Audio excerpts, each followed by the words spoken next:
ফিরবা কোন দিন? দিন নাই রাত নাই, শুধু মোবাইল, শুধু নারী, শুধু ছবি, শুধু অস্থিরতা, শুধু বেহায়াপনা, শুধু হাসি ঠাট্টা আহ্লাদ। এই এক জিন্দেগি কি শুধু বিনোদন, শুধু মজা, শুধু উৎসব, শুধু আনন্দ, শুধু ফুর্তি। হায় হায়, একই জীবন, একই জীবন। এ কোথায় যাচ্ছি আমরা শেষ পর্যন্ত?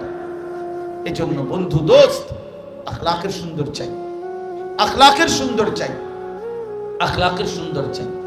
একজন যুবক, মূলত আমাদের কোরআন সুন্নাহর ভাষায় যে প্রাপ্তবয়স্ক সেই যুবক, অর্থাৎ যে বালেগ হয় সেই যুবক, সেই যুবক মূলত।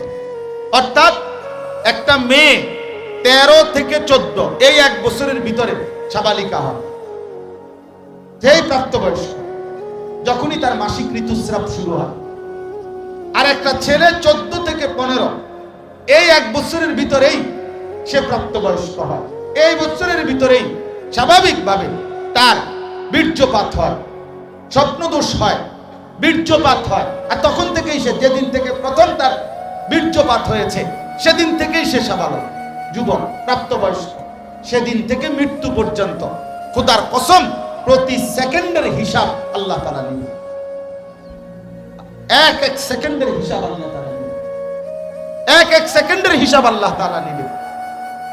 তাইলে তুমি বন্ধু 15 বছর, 16 বছর, 17 বছর বলে নিজেরে ছোট মনে করলা কেন? তুমি ভাবলা যে আমি এখনো বাচ্চা মানুষ। তোমার বাপে কয় তুমি বাচ্চা, তুমি নিজেও ভাবতেছো আমি এখনো লাইফটা এনজয় করি, আমার এখনো আরো অনেক সময় বাকি। কে বলছে অনেক সময়? ইন্না যারআ কাদ তুদরিকুল আহাতু ক্বাবলা আন ইয়াবলুগা। হাসান বসরি রাহমাতুল্লাহ আলাইহি বলছেন, ইয়া মাশারাশ শাবাব। হাসান বসরি রাহমাতুল্লাহ আলাইহি বলেন, হে যুবক, হে যুব সমাজ, মনে রেখো অসংখ্য ফুল পরিপক্ক হওয়ার আগে, ফলে পরিণত হওয়ার আগেই ঝরে যায়। অসংখ্য ফল একেবারে পাকা পর্যন্ত পৌঁছায় না, তার আগেই ঝরে যায়। তার মানে গাছের আমের যেই মুকুল বের হয় সবগুলো আম হয়, যেটুকু ছোট ছোট আম হয় সবগুলো বড় হইয়া পাকে না, ঝরে যায় বেশি না থেকে যায় বেশি? ঝরে যায় বেশি। এই জন্য বৃদ্ধ হয় কম, কিশোর নওজোয়ান এটা মনে রাখো, এর আগেই যৌবন কালেই মৃত্যু হয়ে যায়, অধিকাংশ মৃত্যু হয়ে যায়। কাজে সময় বেশি নাই, সময় আজকেই, সময় এখনই, সময় এখনই। আল্লাহ তাআলা কোরআনুল কারীমের মধ্যে বলছেন শিশুকালকে দফ, শিশুকাল হলো দুর্বল, বৃদ্ধকালকে আল্লাহ বলছে দফ, দফ মানে দুর্বল। শুধু কোরআনে আল্লাহ কসম, আল্লাহ বলছে শক্তি, কুওয়াতান, এটা যৌবনকাল। যৌবনকালকে আল্লাহ শক্তি বলছে। তাহলে যৌবনই মানে শক্তি, শক্তি মানেই যৌবন, শক্তি মানেই যৌবন। এই জন্য যৌবনকালে কেউ যদি নষ্ট হয়ে যায়, পরে ঘুরে দাঁড়ানো কঠিন, পরে ঘুরে দাঁড়ানো। এই উঠতি বয়সে যে নষ্ট হয়ে যায়, চরিত্রহীন হয়ে যায়, গুনার মজা পাইয়া যায়, নারীর মজা, গুনার মজা, জিনার মজা, ব্যভিচারের মজা, অশ্লীলতার মজা, নিজের হাত, নিজের লজ্জাস্থানকে নাপাক ব্যবহার করার মজা, এই অসভ্যতা যে মজা পেয়ে যায়, ফিরে আসা কঠিন হয়ে যায়, কঠিন হয়ে যায় দোস্ত। এই জন্য বন্ধু 16 বছর ছোট না, 17 বছর ছোট না। রাসূলুল্লাহ সাল্লাল্লাহু আলাইহি সাল্লামের বিখ্যাত সাহাবী জুবাইর ইবনুল আওয়াম, উনি যখন মুসলমান হয়ে নবীজির সঙ্গী হয়েছেন তখন ওনার বয়স ছিল 15 বছর। হযরত তালহা ইবনে উবাইদুল্লাহ, রাসূলুল্লাহ সাল্লাল্লাহু আলাইহি সাল্লামের বিখ্যাত সাহাবী, তিনি যখন মুসলমান হয়েছেন এবং আল্লাহর নবীর পক্ষে অসংখ্য যুদ্ধ করে গিয়েছেন, সেই সাহাবীর বয়স ছিল 16 বছর। আল্লাহর নবী সাল্লাল্লাহু আলাইহি সাল্লাম উহুদের যুদ্ধের দিন সর্বপ্রথম যার হাতে তীর তুলে দিয়ে বলছে তুমি বেঈমানের দিকে প্রথম তীর মারো, তার নাম হলো হযরত সাদ ইবনে আবি ওয়াক্কাস রাদিয়াল্লাহু তাআলা আনহু। উনি ছিলেন 17 বছরের যুবক তখন। এই 17 বছর বয়সে ওনার হাতে প্রথম তীর দিয়ে আল্লাহর নবী বলছেন দুশমনের দিকে প্রথম তীর তুমি মারো। আর একটা কথা জবান দিয়ে বলছে, যেটা নবীজি এই একবারই জীবনে বলছে, এক যুবককেই শুধু নবী একবার বলছে জীবনে, ইরমি সাদ ফিদাকা আবি ওয়া উম্মি, সাদ দুশমনের দিকে তীর মারো, মুহাম্মদের মা বাপ তোমার জন্য কুরবান, আমার মা বাপ তোমার জন্য কুরবান। এটা রাসূলুল্লাহ সাল্লাল্লাহু আলাইহি ওয়াসাল্লাম আর কাউকে কোনোদিন বলে না। সাহাবীরা বলতো নবীজিকে, ইয়া রাসূলুল্লাহ, আমার মা বাপ আপনার জন্য কুরবান হোক। কিন্তু নবী একবার শুধু এক যুবককেই বলছেন, যুবক, তোমার জন্য মুহাম্মদের মা বাপ কুরবান হোক। তাইলে 17 বছর বয়সে ছিল, 17 বছর বয়সের হযরতে সাদ ইবনে আবি ওয়াক্কাস, হযরতে উসামা ইবনে যায়েদ রাদিয়াল্লাহু তাআলা আনহু, আল্লাহর নবী যখন সর্বশেষ ইন্তেকালের পূর্বে যুদ্ধের যে শেষ কাফেলা নবীজি সিরিয়াতে রোমানদের বিরুদ্ধে পাঠিয়েছিলেন, তখন ওই যুদ্ধের সেনাপতি বানাইছেন হযরত উসামাকে। তখন ওনার বয়স 18 থেকে 20 বছর। আবু বকর, ওমর, ওসমানের মতো বড় বড় জলিলুল কদর বয়স্ক সাহাবীরা, যারা যোদ্ধা, যারা ইতিপূর্বের সব যুদ্ধে অংশগ্রহণকারী, এমন দক্ষ অভিজ্ঞ যোদ্ধারা থাকার পরেও, বয়স্ক সাহাবীরা থাকার পরেও আল্লাহর নবী সাল্লাল্লাহু আলাইহি সাল্লামের আখিরি পাগড়ি, আল্লাহর নবীর শেষ সেনাপতি এক নওজোয়ান, শেষ। এরপরে আর কাউকে নবীজি যুদ্ধের ময়দানে পাঠান নাই, এরপরে তিনি ইন্তেকাল করেছেন। শেষ নওজোয়ানের মাথায় আল্লাহর নবী পাগড়ি মাথায় দিয়া, পরায় দিয়া, এই 20 বছরের উসামাকে বলছেন, আগামীর নওজোয়ান, আগামীর ইসলাম তোমাদের হাতে তুলে দিলাম, তোমরা আগায় নিও, তোমরা আগায় নিও।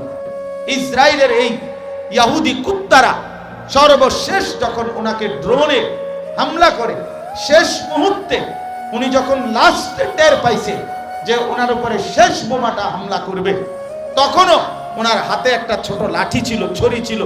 এই লাঠিটা জানে উনি কিছুই হবে না এটা দিয়া, কিন্তু তারপরও শেষ হাতের লাঠিটা তাদের দিকে ছুঁড়ে মারছিল, বলছিল, যা এটা জান দিলাম, তবুও তোদেরকে প্রত্যাখ্যান করব। কলিজার শেষ রক্ত দিও, কলিজার শেষ রক্ত দিছে, কিন্তু ইসলামের উপরে মজবুত ছিল, দ্বীনের উপরে মজবুত ছিল, দ্বীনের উপরে। কিছুদিন আগে যখন গাজাতে এক হসপিটালের মধ্যে ইসরায়েলের বোমা হামলা হয়, তখন ওই হসপিটালের শেষ মুহূর্ত পর্যন্ত একজন ডাক্তার সাহেব, উনি হসপিটালের রোগীদের, আহতদের চিকিৎসা করতেছিল, কিন্তু ওই অবস্থায় ওনার গায়ে যখন বোম পড়ছে, এবার উনি শহীদ হয়ে গেছে। এই শহীদ হওয়ার পূর্ব মুহূর্তে হসপিটালের সাদা যেই ব্ল্যাকবোর্ড, সাদা বোর্ড, হোয়াইট বোর্ড, এই হোয়াইট বোর্ডের মধ্যে উনি শেষ লিখে গেছে, আগামী প্রজন্ম আমাদের মনে রেখো, আমরা শেষ পর্যন্ত চেষ্টা করছি। এই কথা লিখে উনি মরে গেছে, শহীদ হয়ে গেছে। ফিলিস্তিনের যিনি জাতিসংঘের অধিবেশনে বক্তব্য দিয়েছিলেন, ফিলিস্তিনের প্রতিনিধি, এই কথা বলতে গিয়ে তিনি গোটা বিশ্বের সামনে, বিশ্ব মোড়লদের সামনে চোখের পানি ফেলে কাঁদছিলেন জাতিসংঘের অধিবেশন। কিন্তু তার হিম্মতটা কি? ডাক্তার লিখে গেছে যে আমাদের মনে রেখো, মানে উনি বলছেন, আরো লম্বা লাইন আছে, উনি বলছেন, আমার বিশ্বাস আমার মাটি আজাদ হবে, আমার ভূমি মুক্ত হবেই, তো তোমরা যেদিন মুক্ত করবা, যেই প্রজন্ম, তোমরা আমাদেরকে মনে রেখো যে আমরা শেষ মুহূর্ত পর্যন্ত আমরা মাতৃভূমির সংরক্ষণের জন্য চেষ্টা করেছি। তাইলে বিষয়টার বাস্তবতা কি? আজকে আমরা স্বপ্ন দেখার কথা, সারা পৃথিবী নিয়ে স্বপ্ন দেখার কথা, ইসলামের পুনর্জাগরণ নিয়ে। অস্ট্রেলিয়া, আমাদের একজন ঘনিষ্ঠ পরিচিত মানুষ আছেন, দাওয়াত ও তাবলীগের কাজ করেন, উনি অস্ট্রেলিয়াতে থাকেন। উনি বলছেন, আমাদের সুদর্ণপুর আমার শায়েখের মাদ্রাসার মধ্যে উনি তখন বক্তব্য দিতে গিয়ে বলছিলেন যে অস্ট্রেলিয়াতে এমন বিচ্ছিন্ন ছোট ছোট দ্বীপ এখনো আছে, এখনো এই অত্যাধুনিক পৃথিবীর এই যুগেও অস্ট্রেলিয়াতে এমন বিচ্ছিন্ন দ্বীপ আছে যেখানে মানুষের বসবাস সভ্য পৃথিবীর কোনো ছোঁয়া যেখানে লাগে নাই, সেই জায়গাতেও আপনার এখনো এমন অনেক মানুষ আছে যারা কালেমার আহ্বান শুনে নাই, ইসলামের দাওয়াত পায় নাই। তো এখন ওই মানুষগুলো পর্যন্ত, পৃথিবীর শেষ মানুষটার কাছে ইসলাম পৌঁছিয়ে দেওয়া কার জিম্মাদারি? এখনো আবু বকর সিদ্দিক রাদিয়াল্লাহু তাআলার জিম্মাদারি। কথা বলে না, বলো না ভাইয়া, এখনো কি ওমরে ফারুকের জিম্মাদারি? তো কার জিম্মাদারি? ওমর ফারুকের উত্তরসূরির জিম্মাদারি, আমার জিম্মাদারি, তোমার জিম্মাদারি। তুমি কোন দিন ডাকবা মানুষকে আল্লাহর দিকে? তুমি ফিরবা কোন দিন? দিন নাই রাত নাই, শুধু মোবাইল, শুধু নারী, শুধু ছবি, শুধু অস্থিরতা, শুধু বেহায়াপনা, শুধু হাসি ঠাট্টা আহ্লাদ। এই এক জিন্দেগি কি শুধু বিনোদন, শুধু মজা, শুধু উৎসব, শুধু আনন্দ, শুধু ফুর্তি। হায় হায়, একই জীবন, একই জীবন। এ কোথায় যাচ্ছি আমরা শেষ পর্যন্ত? এই জন্য বন্ধু দোস্ত, আখলাকের সুন্দর চাই, আখলাকের সুন্দর চাই, আখলাকের সুন্দর চাই। একজন যুবক, মূলত আমাদের কোরআন সুন্নাহর ভাষায় যে প্রাপ্তবয়স্ক সেই যুবক, অর্থাৎ যে বালেগ হয় সেই যুবক, সেই যুবক মূলত। অর্থাৎ একটা মেয়ে 13 থেকে 14 এই 1 বছরের ভিতরে সাবালিকা হয়, সেই প্রাপ্তবয়স্ক, যখনই তার মাসিক ঋতুস্রাব শুরু হয়। আর একটা ছেলে 14 থেকে 15 এই 1 বছরের ভিতরেই সে প্রাপ্তবয়স্ক হয়। এই বছরের ভিতরেই স্বাভাবিকভাবে তার বীর্যপাত হয়, স্বপ্নদোষ হয়, বীর্যপাত হয়। আর তখন থেকেই সে, যেদিন থেকে প্রথম তার বীর্যপাত হয়েছে সেদিন থেকেই সে সাবালক, যুবক, প্রাপ্তবয়স্ক। সেদিন থেকে মৃত্যু পর্যন্ত খোদার কসম প্রতি সেকেন্ডের হিসাব আল্লাহ তাআলা নেন। এক এক সেকেন্ডের হিসাব আল্লাহ তাআলা নেন, এক এক সেকেন্ডের হিসাব আল্লাহ তাআলা নেবেন। তাইলে তুমি বন্ধু 15 বছর, 16 বছর, 17 বছর বলে নিজেরে ছোট মনে করলা কেন? তুমি ভাবলা যে আমি এখনো বাচ্চা মানুষ। তোমার বাপে কয় তুমি বাচ্চা, তুমি নিজেও ভাবতেছো আমি এখনো লাইফটা এনজয় করি, আমার এখনো আরো অনেক সময় বাকি। কে বলছে অনেক সময়? ইন্না যারআ কাদ তুদরিকুল আহাতু ক্বাবলা আন ইয়াবলুগা। হাসান বসরি রাহমাতুল্লাহ আলাইহি বলছেন, ইয়া মাশারাশ শাবাব। হাসান বসরি রাহমাতুল্লাহ আলাইহি বলেন, হে যুবক, হে যুব সমাজ, মনে রেখো অসংখ্য ফুল পরিপক্ক হওয়ার আগে, ফলে পরিণত হওয়ার আগেই ঝরে যায়। অসংখ্য ফল একেবারে পাকা পর্যন্ত পৌঁছায় না, তার আগেই ঝরে যায়। তার মানে গাছের আমের যেই মুকুল বের হয় সবগুলো আম হয়, যেটুকু ছোট ছোট আম হয় সবগুলো বড় হইয়া পাকে না, ঝরে যায় বেশি না থেকে যায় বেশি? ঝরে যায় বেশি। এই জন্য বৃদ্ধ হয় কম, কিশোর নওজোয়ান এটা মনে রাখো, এর আগেই যৌবন কালেই মৃত্যু হয়ে যায়, অধিকাংশ মৃত্যু হয়ে যায়। কাজে সময় বেশি নাই, সময় আজকেই, সময় এখনই, সময় এখনই। আল্লাহ তাআলা কোরআনুল কারীমের মধ্যে বলছেন শিশুকালকে দুফ, শিশুকাল হলো দুর্বল, বৃদ্ধকালকে আল্লাহ বলছে দুফ, দুফ মানে দুর্বল। শুধু কোরআনে আল্লাহ কসম, আল্লাহ বলছে শক্তি, কুওয়াতান, এটা যৌবনকাল, যৌবনকালকে আল্লাহ শক্তি বলছে। তাহলে যৌবনই মানে শক্তি, শক্তি মানেই যৌবন, শক্তি মানেই যৌবন।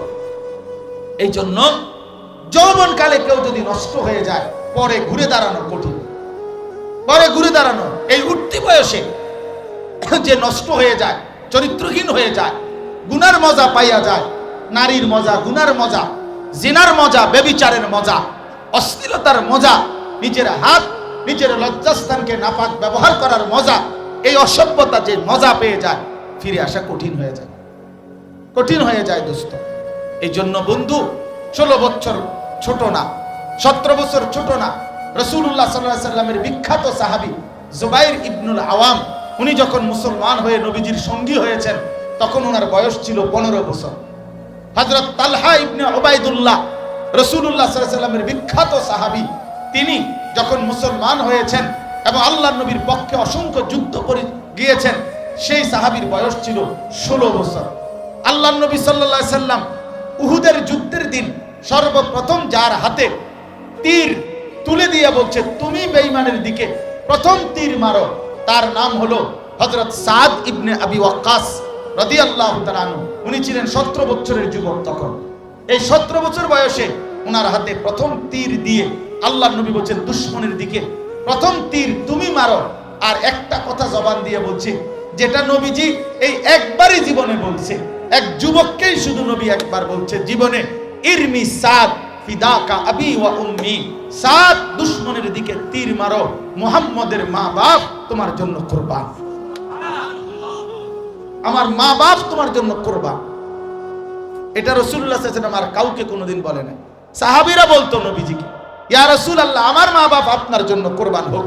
কিন্তু নবী একবার শুধু এক যুবককেই বলছেন, যুবক, তোমার জন্য মুহাম্মদের মা বাপ কোরবান হোক। তাইলে 17 বছর বয়সে ছিল, 17 বছর বয়সের হযরতে সাদ ইবনে আবি ওয়াক্কাস, হযরতে উসামা ইবনে যায়েদ রাদিয়াল্লাহু তাআলা আনহু, আল্লাহর নবী যখন সর্বশেষ ইন্তেকালের পূর্বে যুদ্ধের যে শেষ কাফেলা নবীজি সিরিয়াতে রোমানদের বিরুদ্ধে পাঠিয়েছিলেন, তখন ওই যুদ্ধের সেনাপতি বানাইছেন হযরত উসামাকে। তখন উনার বয়স 18 থেকে 20 বছর। আবু বকর, ওমর, ওসমানের মতো বড় বড় জলিলুল কদর বয়স্ক সাহাবীরা, যারা যোদ্ধা, যারা ইতিপূর্বে সব যুদ্ধে অংশগ্রহণকারী, এমন দক্ষ অভিজ্ঞ যোদ্ধারা থাকার পরেও, বয়স্ক সাহাবীরা থাকার পরেও আল্লাহর নবী সাল্লাল্লাহু আলাইহি সাল্লামের আখিরি পাগড়ি, আল্লাহর নবীর শেষ সেনাপতি এক নওজোয়ান, শেষ। এরপরে আর কাউকে নবীজি যুদ্ধের ময়দানে পাঠান নাই, এরপরে তিনি ইন্তেকাল করছেন। শেষ নওজোয়ানের মাথায় আল্লাহর নবী পাগড়ি মাথায় দিয়া, পরায় দিয়া, এই 20 বছরের উসামাকে বলছেন, আগামীর নওজোয়ান, আগামীর ইসলাম তোমাদের হাতে তুলে দিলাম, তোমরা আগায় নিও, তোমরা আগায় নিও।